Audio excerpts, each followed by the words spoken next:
დენზე არსებულ ფასს მთავრობამ მხოლოდ 3 თვე შეინარჩუნებს. გაძვირება 1 აპრილამდე გადაიდო. მარეგულირებელმა კომისიამ გადაწყვეტილებას კენჭი უკვე უყარა. იანვრიდან ამოქმედდება 3 თვიანი დროებითი ტარიფები. ანუ გადავიხდით იგივეს, რასაც აქამდე. აპრილიდან კი სემეკი თავიდან იმსჯელებს ტარიფის გაზრდაზე. დავით ნარმანია 3 დღის წინ გარდაუვლად მიიჩნევდა ელექტროენერგიის გაძვირებას. დღეს აღმოჩნდა, რომ ტარიფის ძველ ნიშნულზე შენარჩუნება 3 თვით, თუმცა მაინც შესაძლებელია.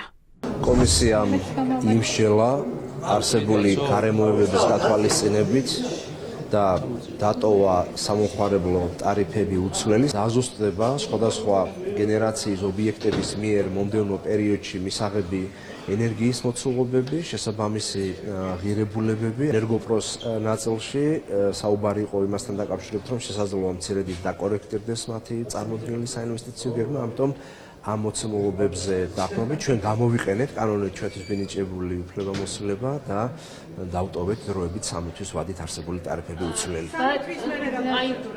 3 თვის მერე რა პროცედურები იქნება ამასთან დაკავშირებით თქვენ იქნებით პერიოდულად საქმის კურსში. ქართულ ოცნებას სავარაუდოდ სოციალური აფეთქების შეეშინდა. ჯერ სემაკის თავმჯდომარე ამტკიცებდა, რომ დენის ფასი უნდა გაეზარდა. შემდეგ ირაკლი კობახიძემ ხალხი დააიმედა. დავით ნარმანიასთან კონსულტაციები გამართა და გადაწყვეტილებაც შეიცვალა. სემაკში ამბობენ, რომ ენერგოკომპანიებმა თავად სთხოვეს გადავადება. თან აღმოჩნდა, რომ ელექტროენერგიის ბალანსი დაზუსტებული ჯერ არ ჰქონდათ. მარეგულირებელ კომისიამ სამომხმარო ტარიფები დატოვა ძალაში და აღნიშნული სამართლებრივი საფუძველი გახდათ ის, რომ თავად კომპანიებმა მიმართეს მარეგულირებელ კომისიას დროებითი ტარიფის დადგენის შესახებ.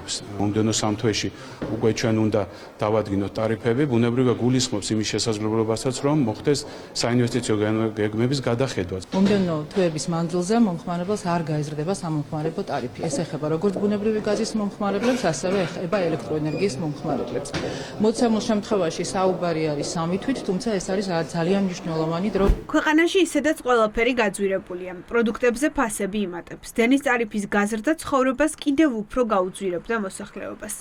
ამიტომ ფიქრობენ ეკონომისტები, რომ ოცნებამ ამჯობინა ტარიფების გაზრდა გადაედო და ხალხში ახალი პროტესტი არ გამოეწვია. წინა საახალწლო პერიოდში აღნიშნული გადაწყვეტილება იქნებოდა ძალიან დამაზიანებელი მათი იმიჯისთვის და თუ დავაკვირდებით ახლა ბოლო პერიოდში არსებულ მათ ყველა გადაწყვეტილებას ყველაფერი გარკვეულწილად რაღაც ფასადურ სახეს ატარებს. ოცნება, რასაც ხალხს პირდებოდა, იქიდან სუბუქად რო ვთქვათ, იქიდან ან პრაქტიკულად არაფერი შესრულებულა, ან რასაც პირდებოდა უკუღმა შეასრულეს ის ყველაფერი. აქედან გამომდინარე, ხა ტარიფები არ მგონია გამონაკლისი იყოს. ერთი მხრივ არის გარდაუვალი რეალობა, რომ ფასები უნდა გაიზარდოს, როგორც ჩანს, მეორე მხრივ არის პოლიტიკური გამოწვევა ქართული ოცნების წინაშე. ქართული ოცნება არის იმედით ეხლა, რომ ფასები პირველ კვარტალში დაიკლებს და ისეთი მტკივნეული არ იქნება უკვე მას ტარიფების გაზრდა. თავი გადაიზღვიეს, შეიძლება თხოვეს მარეგულირებელს, რომ ფასების გაზრდა გადაავადონ, შეიძლება ისიც შესთავაზეს, რომ ცოტათი უფრო მეტად გაიზარდოს და ეს 3 თვის შეიძლება დანაკლისი ანაზღაურდეს უფრო მაღალი ზრდით, ოღონდ გთხოვთ არ გაზარდოთ ახლა. ანუ რაღაცა რუტინა არსებობს და ამ დროს ერთვება ქართული ოცნება და ამ რუტინას თავდაყირა აყენებს თვის თავისი პირადი პარტიული ინტერესებიდან გამომდინარე, რომ მას კიდევ უფრო მეტად არ დაბრალდეს ის, რომ ის ფასების სტაბილურობას ვერ უზრუნველყოფს. მანუალურ რეჟიმში, ასე ვთქვათ, ხდება ეკონომიკის მართვა და უკვე ეს ძალიან სახიფათო შტაბ-შტილებას ტოვებს. საახალწლო ტარიფების გაზრდის დაანონსება მოსახლეობამ მძიმედ მიიღო. ისედაც გაჭირვებული მოქალაქეებისთვის ყოველი თეთრით დენის ან გაზის გაძვირება დიდი ფინანსური წნეხია. დენის ტარიფი ისედაც გაურმაგებულია ზუსტად იმ ხელისუფლების პირობებში, რომელიც 13 წლის წინ ძალაუფლებაში ტარიფების განახევრების დაპირებით მოვიდა. ეს კობახიძემ დაიხია რეალურად ქართველი ხალხის ინტერესების წინაშე, იმიტომ რომ ძალიან კარგად იცის, რომ ქვეყანაში არის საარსებო კრიზისი და ახლა ტარიფების მომატება გამოიწვევდა ქართველი ხალხის კიდევ უფრო გაბრაზებას.